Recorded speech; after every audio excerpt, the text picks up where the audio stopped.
Bom, agora a gente vai com história, né? Aula de história. Bom, pessoal, é o seguinte, já peguem o livro, tá certo? Nossa última atividade foi das páginas 167 até a página 170, tá ok? A data de entrega, essa atividade foi postada dia 21, terça-feira, com a entrega marcada para o dia 27, né? No caso, a semana das avaliações bimestrais, né? Eu até entendo, mas só 6 pessoas mandaram. Mas vamos corrigir, mesmo assim, tá ok? Página 167, tá bom? 167.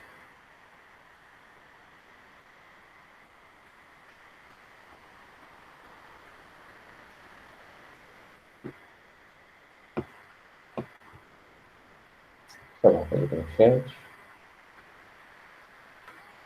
O senhor está recebendo as minhas atividades. Você está mandando por qual sala, o Beatriz Rodrigues? Está mandando pelo A?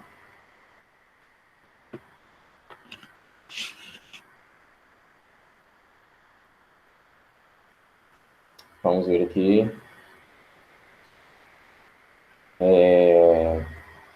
Só se você mandou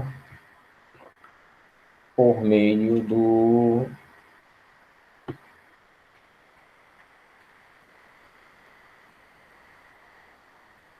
um comentário particular, né? Porque, sinceramente, não está aqui não, mas está aqui. Dia 24 você mandou a atividade, tá?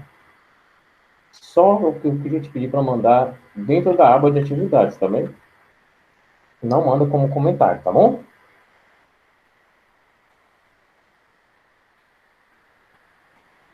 Qual é, Mariana?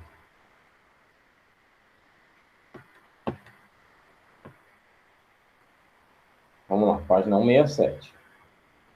Primeira questão.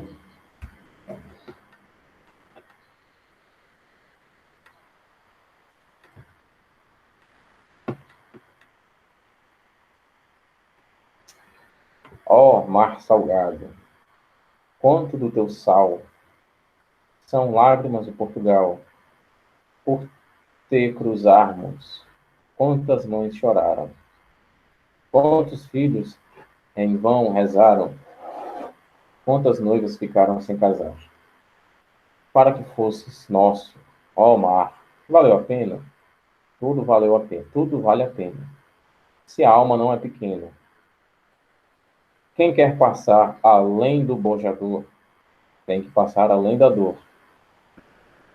Deus, ao mar, ó perigo, e o abismo deu, mas nele é que espelhou o céu. O poema de Fernando Pessoa se refere à conquista dos mares pelos portugueses, o início da Era Moderna. Se os resultados finais mais conhecidos dessas grandes navegações foram a abertura de novas rotas comerciais em direção à Índia, a conquista de novas terras e o espalhamento da cultura europeia, alguns dos elementos desse contexto histórico, cuja articulação auxilia na compreensão das origens dessa expansão marítima, são, primeira questão, item. Eita, que o pessoal está sabido. Viu? Primeira questão, item A, pessoal. Muito bem. O avanço das técnicas de navegação, a busca do mítico paraíso terrestre, a percepção do universo segundo uma ordem social. Muito bem. Vamos lá. Segunda questão. Ao longo dos séculos.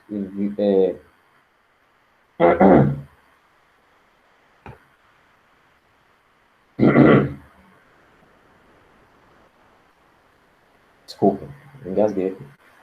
Ao longo dos, sé...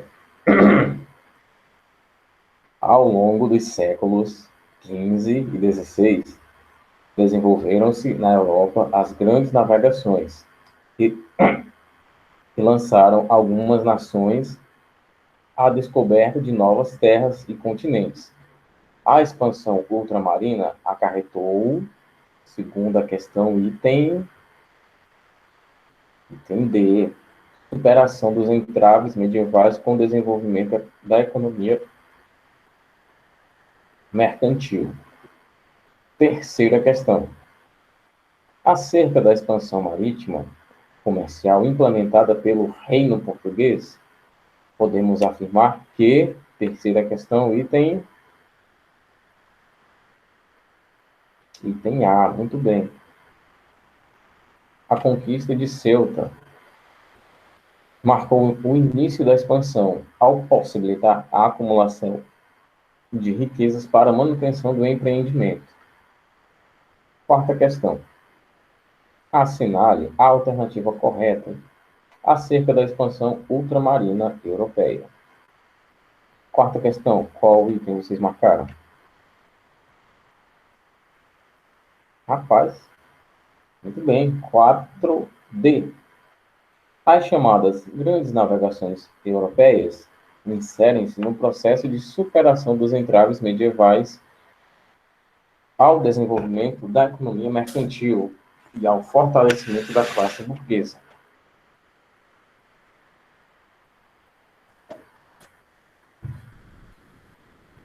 Calma aí, pessoal. Quinta questão. A política mercantilista assumiu diversas modalidades, variando nos países europeus do século, XV ao XVIII. Sobre essas práticas mercantilistas, podemos afirmar que, quinta questão, item D, que na França, a concessão de monopólios estatais e o incentivo das manufaturas aceleraram o desenvolvimento comercial e industrial. Quinta questão, item D de dado, ok?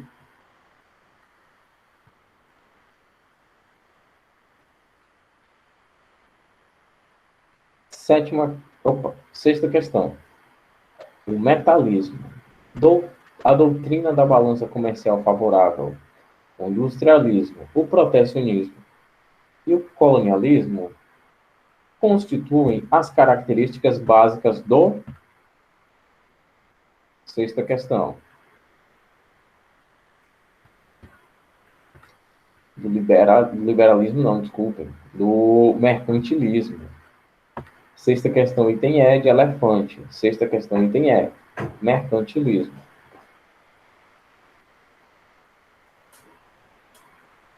Sétima questão. Assinale a alternativa que não se relaciona com o movimento de expansão portuguesa. Essa aqui eu acho que vocês até lembram, né? Sétima questão.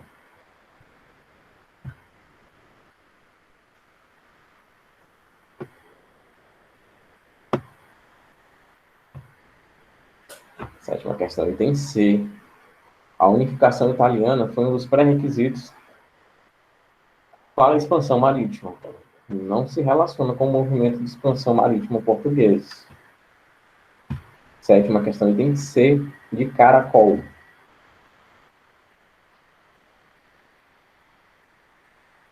Oitava questão. A política econômica do capitalismo comercial, denominada mercantilismo, ficou conhecida pelo estímulo ao quê? Oitava questão, item. Estão passando perto, hein? Estão passando perto.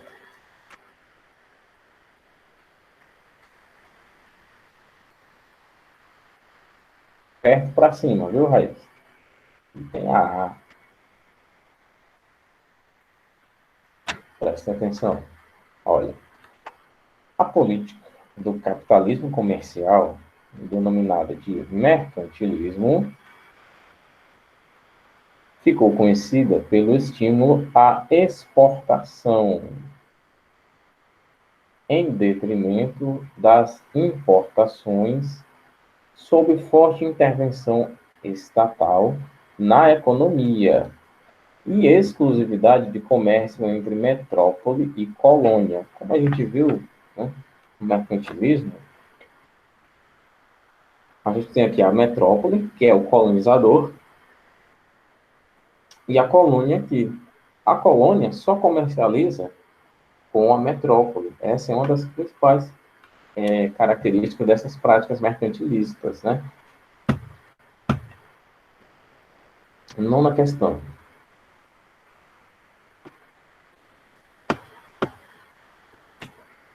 Em 1492, ocorreu um fato da maior importância histórica. Alguns historiadores consideram um descobrimento, outros, um encontro entre dois mundos. Referimos-nos à chegada dos europeus à América.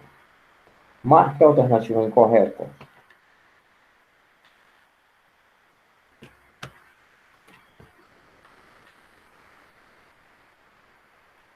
Portugal fez-se pioneiro na expansão marítima e transformou-se numa potência superior à Espanha, tornando-se independente das monarquias francesas e inglesas.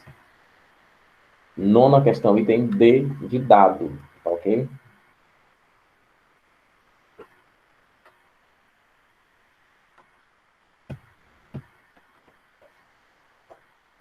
Décima questão. Considere as seguintes afirmações a respeito do mercantilismo. Item 1. Por mercantilismo, entende-se um conjunto de ideias e práticas econômicas adotadas pelo Estado absolutista. Item 2. O estímulo à expansão marítima e colonial e o estabelecimento de monopólios caracterizam as políticas mercantilistas. 3. Portugal, Espanha, França, Holanda e Inglaterra são os países nos quais a política mercantilista alcançou grande desenvolvimento. Qual item marcaram aqui, hein? Na 10. Quero uma surpresa aí.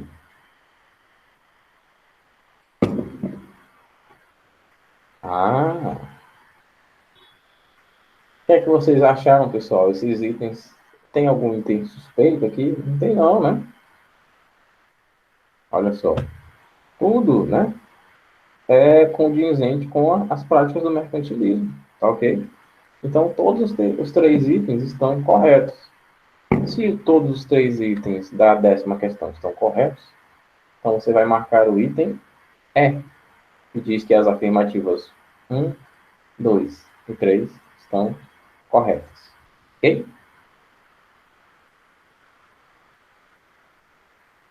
Décima primeira questão.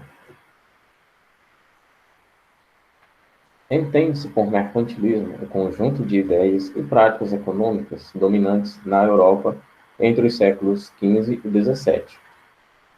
Seu período de dominação corresponde à fase de transição do feudalismo para o capitalismo, que ficou marcado pela intervenção estatal na economia, caracterizado pelo ou pela o quê? Na 11.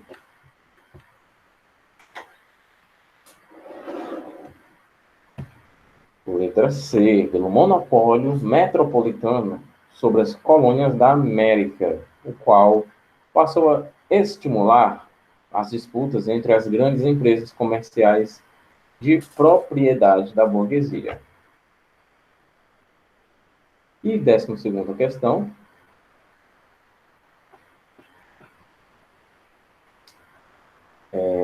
O historiador francês Fernand Braudel, referindo-se ao mercantilismo, afirma que este reagrupa comodamente uma série de atos, de atitudes, de projetos, de ideias, de experiências que marcam entre o século XV e o século XVIII a primeira afirmação do Estado moderno em relação aos problemas concretos que ela tinha que enfrentar, que ele, aliás, tinha que enfrentar. Assinale a alternativa que expressa corretamente uma característica do mercantilismo.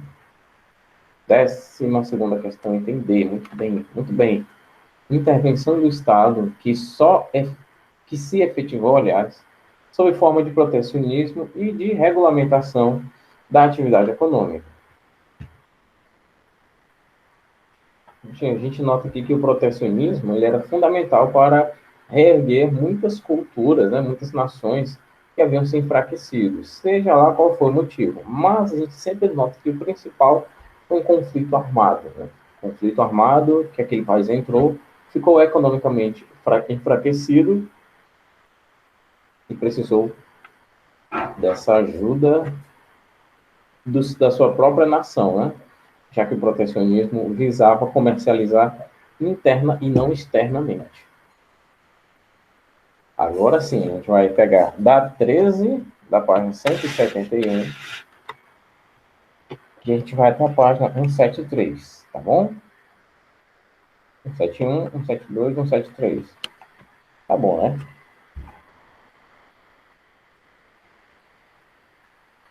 Não, Pablo, não é para fazer agora, tá bom? Vai ficar para casa.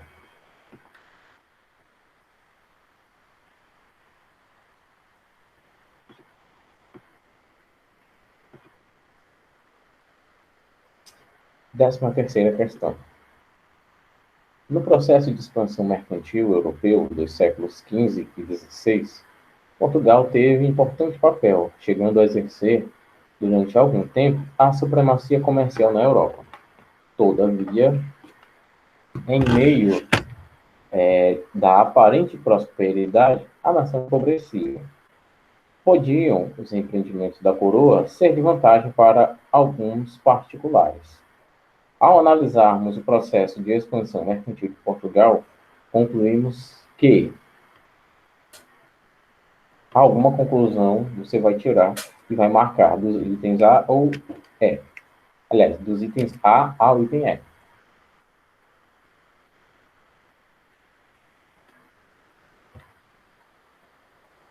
Eu já fiz uma parte das questões. Que bom, que bom. 14ª. Dispostos a participar do lucrativo comércio de especiarias, realizado pelos portos do Levante Mediterrâneo e controlado pelos venezianos, os portugueses buscaram um caminho alternativo. Em 1498, Vasco da Gama conseguiu chegar à Índia como? A gente viu nos nossos textos que ele fez um negocinho ali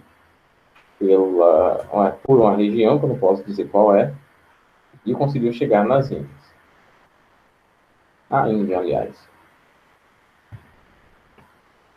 Questão número 15. Quem quer passar além do bojador tem que passar além da dor. Deus ao mar, o perigo e o abismo. Mas nele é que espelhou o céu. O trecho de Fernando Pessoa fala da expansão, aliás, marítima portuguesa. Para entendê-lo, devemos saber que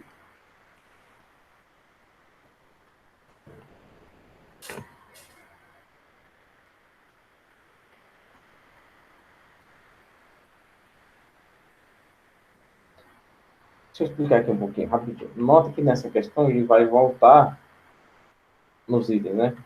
Vai voltar para coisas que nós já vimos em aula, né?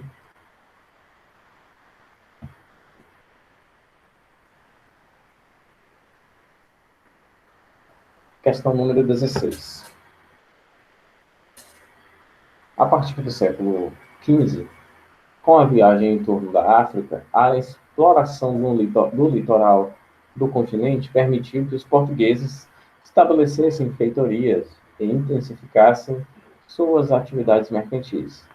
A respeito das atividades comerciais que se desenvolviam no continente africano, a partir do século XV, assinale a afirmação correta. Tá?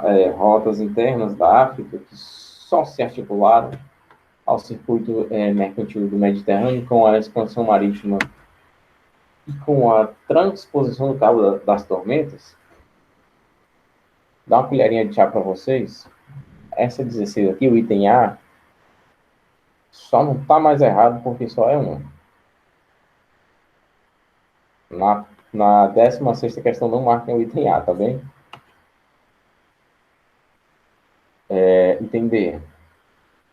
As rotas saarianas haviam sido intensificadas com a expansão islâmica e articularam-se ao processo de expansão comercial que envolveu também as rotas asiáticas de especiarias. Opa, interessante.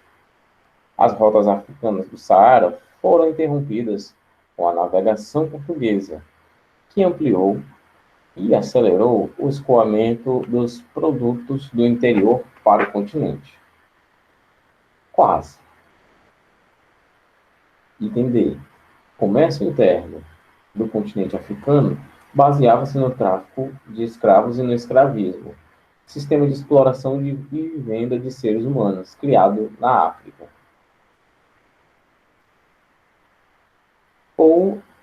As atividades mercantis africanas dependiam do trânsito de mercadorias de luxo vindas da Ásia, dado que o continente africano não produzia esse tipo de mercadoria.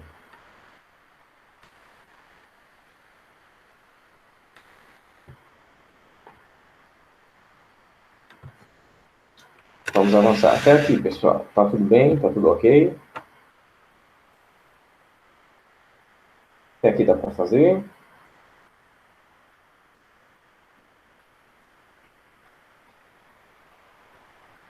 Se você reparar, é só leitura, tá certo? E contextualize com o que eu já falei para você, tá bom? De boa, né? Vamos lá, 17. A expansão marítima e comercial portuguesa. Se, como concluo que acontecerá, persistir esta viagem de Lisboa para Calocuti, que já se iniciou, deverão faltar as especiarias a galês, venezianas e a seus mercadores. Essa afirmação evidencia que Veneza estava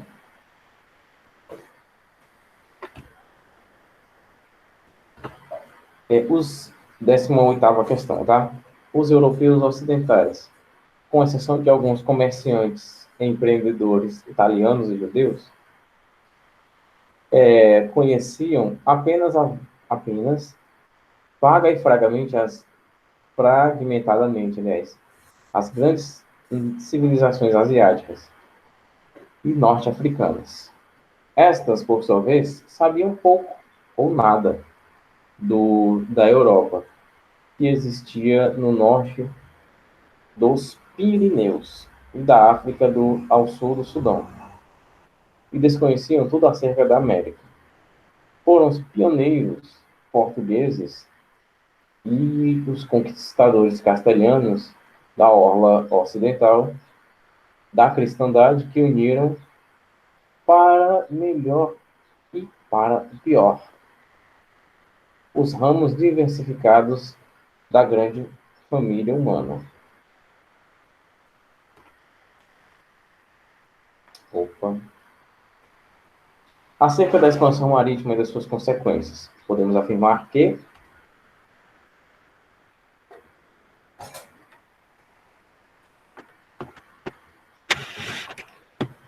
última questão. Sobre a conquista espanhola da América nos séculos XV e XVI, assinale a afirmativa correta. Preste atenção em nomes e datas, tá ok? Agora a gente vai para a próxima página, que é bem interessante, tá ok? Página 174. Colonização portuguesa e a Carta de Pero Vaz de Caminha. Algum de vocês já ouviu falar no Pero Vaz de Caminha?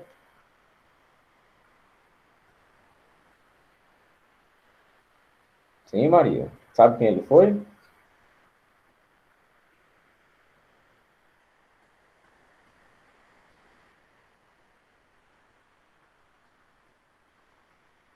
Bom, vamos lá. Pero Vaz de Caminha era uma espécie de escrivão do rei, tá? Escrivão do imperador. Quando chegou aqui no Brasil, esse tal Pero Vaz resolveu fazer uma carta contando exatamente tudo que ele via aqui. Prestem atenção aqui no seguinte, que isso tende a ser interessante. Pero Vaz de Caminha, ele, quando fez essa carta, dizendo o que é que tinha no Brasil, ele pegou muito pesado, sabe? Disse como era aqui, mais ou menos, mas ele acabou tendo que mentir bastante. E vocês vão entender no final por quê. Pero Vaz de Caminha, na sua carta, ele já foi dizendo: aqui é tudo magnífico, tem muita coisa para o senhor explorar, meu rei. Tem muitas mulheres fáceis. Opa, como é que é a história? Pois é, o primeiro caso de violência de gênero, vamos dizer assim, nem que seja uma violência simbólica, né? O primeiro caso foi assim que o português botou o pé no Brasil. A criatura, né? Já foi logo dizendo isso. E foi dando descrições do que é que tinha aqui no Brasil, né? Falando do pau-brasil, da cana-de-açúcar, falando da banana, que eles não tinham lá. E ele disse que a banana aqui era como se fosse... Como foi que ele disse? Como se fossem pepinos amarelos com manchas pretas. Foi isso que ele disse das bananas daqui. Não que isso seja ofensivo, né? Mas só para vocês notarem como era o conhecimento da época. Bom, e o Pero Vaz de Caminha acabou, né, dizendo que aqui tinha muita gente para ele colonizar, para o rei colonizar, e que mandasse os padres catequizarem logo aqueles índios.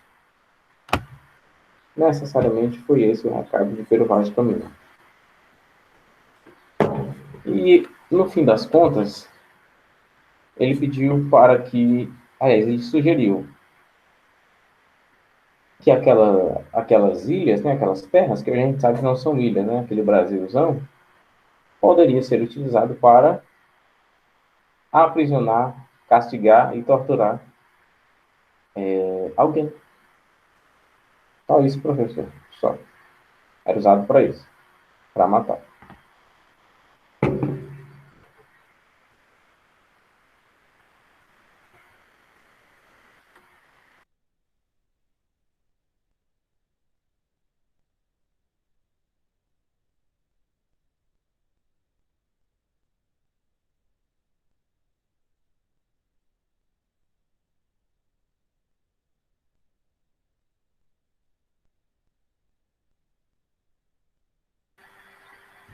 Não estava bom demais para ser verdade. Deu aquela saidinha aqui.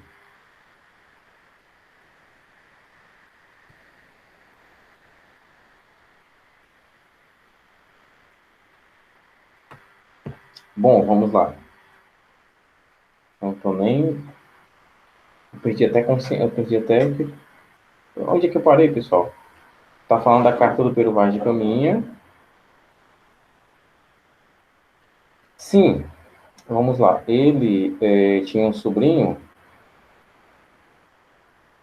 e, no final das contas, ele pediu que o imperador fizesse do Brasil uma espécie de prisão para os portugueses criminosos, certo? Para os portugueses que cometessem algum crime lá em Portugal, né? Acho que poderia ser uma boa opção para mandar esse pessoal. E ele acabou que pediu para mandar o sobrinho dele, né? Para viver aqui como um desgarrado, né? Que é como a gente vai chamar. Ah, então peraí. Eu estou vendo um interesse, professor. Estou vendo um interesse, tá? Então você percebeu a maracutaia desse português, cara de pau. Ele realmente queria se aproveitar do seu poder de influência com o imperador para fazer com que seu sobrinho criminoso viesse para o Brasil, porque lá em Portugal ele iria sofrer nas prisões de lá. E o que iria acontecer aqui com ele no Brasil? Ele só seria exilado, né? Ele não poderia voltar para Portugal, ia ficar aqui vivendo livre, né? Só que a punição seria ficar longe da sua terra, né? Que de um certo modo é desinteressante, né? Ou não, né? Vai que ele quisesse sair de Portugal e não tinha condições, né? Agora ele tinha aquele português cara de pau. É isso mesmo. Não, porque tem a consciência, né? Ele se aproveitou que era o escrivão do rei, disse como era aqui no Brasil, ainda orientou. Meu rei, por que é que não fazemos daqui uma prisão para mandar os desgarrados, né, os criminosos portugueses? É verdade, eu devia fazer isso. Inclusive, o senhor devia mandar meu sobrinho para cá, né? Ele já foi condenado aí, mande ele para cá. Vou mandar seu sobrinho. E mandou. Olha, daí a gente tem, ó, esse jeitinho português. Aliás, esse jeitinho brasileiro, na verdade, é um jeitinho português, tá bom? Quando alguém disser para vocês que as coisas são resolvidas no jeitinho brasileiro, não, senhor, é no jeitinho português, tá bom? Um cabo safado desse. Vamos lá, na carta. Posto que o capitão mor desta vossa frota, e assim os outros capitães escrevam a vossa alteza a nova do achamento dessa vossa nova terra, que nesta navegação agora se achou. Não deixarei também de dar minha conta disso a vossa alteza, o melhor que eu puder, ainda que, para o bem contar e falar, o saiba fazer o pior de todos. Olha só, como ele já chega puxando o saco, né, do imperador, né? Olha só. A nova, né, a notícia do achamento dessa vossa terra, né? Essa terra que a gente achou já é sua, meu rei, tá bom? Olha só, estou trazendo a notícia das suas novas terras. Sabia que o senhor agora tem novas terras?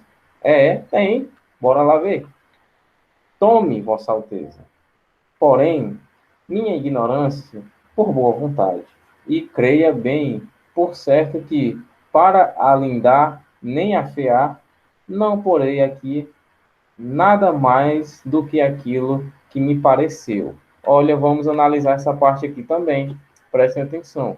Ele disse, né, aqui que não iria escrever nada além do que ele viu, né? Nada além do que lhe pareceu. Preste atenção, preste atenção. Prestem atenção. Deixem o chat de lado, tá bem? Deixem o chat de lado. Ele disse que os índios foram admirar, porque assim que chegaram aqui, dias depois, os portugueses realizaram a primeira missa, né? Tem até um quadro sobre isso. Realizaram a primeira missa. E disseram que os índios foram lá muito receptivos. Ei, peraí, mas os índios não sabiam o que era aquilo, não faziam a menor ideia de que aquilo era um culto para uma divindade, né? Já que os índios cultuavam as suas outras divindades de maneira diferente. Então, como é que um índio que não sabe que aquilo é um culto vai ser simpático em relação àquilo? Vai até adorar o Deus do cristianismo? Parece meio mentiroso, né? Parece, professor. Parece que o português aqui estava mentindo, né? E cara de pau, né? Vamos lá. Nesse dia, a horas de véspera, ouvemos vista de terra, primeiramente, de um grande monte, muito alto e redondo, e de outras serras mais baixas, ao sul dele, e de terra chá, com grandes arvoredos, ao monte alto, o capitão, pôs meu nome, o Monte Pascoal, e a terra de Vera Cruz. Eles já foram batizando, pessoal, ó, já foram batizando tudo que era de terra, de montanha, de praia, de ilha, de sei lá o que aqui no Brasil, com nomes portugueses. Não, ali vai ser a ilha tal, ali vai ser a praia tal, praia de Maria Joana, ali vai ser a montanha Manuel, tudo nome de português. Não, peraí, aqui já tinha uma cultura, a cultura dos índios.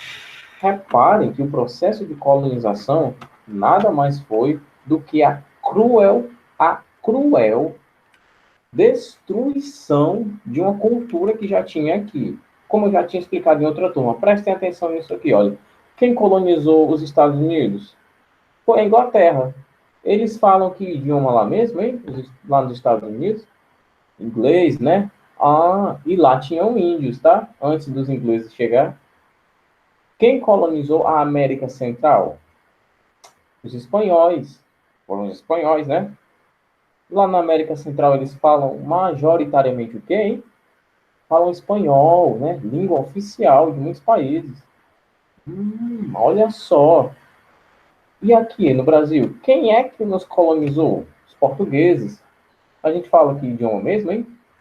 Só para eu lembrar, a gente fala o português, né? Olha só. E tinha culturas anteriores a essa aqui no Brasil. Tínhamos a cultura do índio, tínhamos o idioma tupi-guarani, certo? Então, essa colonização realmente massacrou o que nós tínhamos culturalmente aqui nessa terra, que nem chamado de Brasil era, tá certo? E você repare que ele já chega se apropriando de tudo, tudo que é dele. Isso foi escrito em 1º de maio de 1500, tudo é do rei, nada aqui tinha dono, e as coisas só pioraram, né? Quando trouxeram os escravos não podiam usar os nomes deles, nomes africanos, né? Não podiam usar o idioma deles, tinha que aprender o idioma do colonizador, né? Uma destruição de cultura, uma destruição da sua identidade, da sua memória e da sua história, né? O processo de colonização se dá de uma maneira cruel e perversa e tira tudo aquilo que você considera como passado. Ser colonizado é isso, tá ok? Vamos avançar para a próxima página, pessoal. Página 175. A carta do Pero Vaz de Caminha vai falar só isso mesmo. Só dizer, descrever como era o Brasil que ele viu e algumas mentiras, né? Já que, convenhamos, né? Ele não falou muitas verdades aí não, viu? A gente já sabe que ele é meio cara de pau. A chegada de Portugal ao Brasil tem a ver com o processo mercantilista europeu na busca de metais preciosos que pudessem enriquecer a coroa portuguesa. Em 1500, Pedro Álvares Cabral aportou em Porto Seguro, na Bahia. Acredita-se que sua viagem tinha a intenção de confirmar as terras portuguesas que haviam sido estabelecidas pelo Tratado de Tordesilhas, em 1494. Esse tratado consistia na divisão de terras americanas a partir do meridiano das Tordesilhas, a 370 léguas a oeste da ilha do Cabo Verde. As terras do leste pertenciam a Portugal, enquanto as do oeste ficavam sob domínio espanhol. Bom, acho que a gente vai parar por aqui. Não vai dar tempo de contextualizar muita coisa, né? Bom, espero que vocês tenham gostado das aulas, tá? De produção e de história. Por enquanto, é só conteúdo, tá? Sem atividade. Aliás, a gente tem as atividades sobre o mercantilismo ainda, mas aqui a gente já está penetrando em outro assunto, tá bom? Não deixe de fazer as atividades. É isso, pessoal. Um abração. Fiquem com Deus. Até a próxima.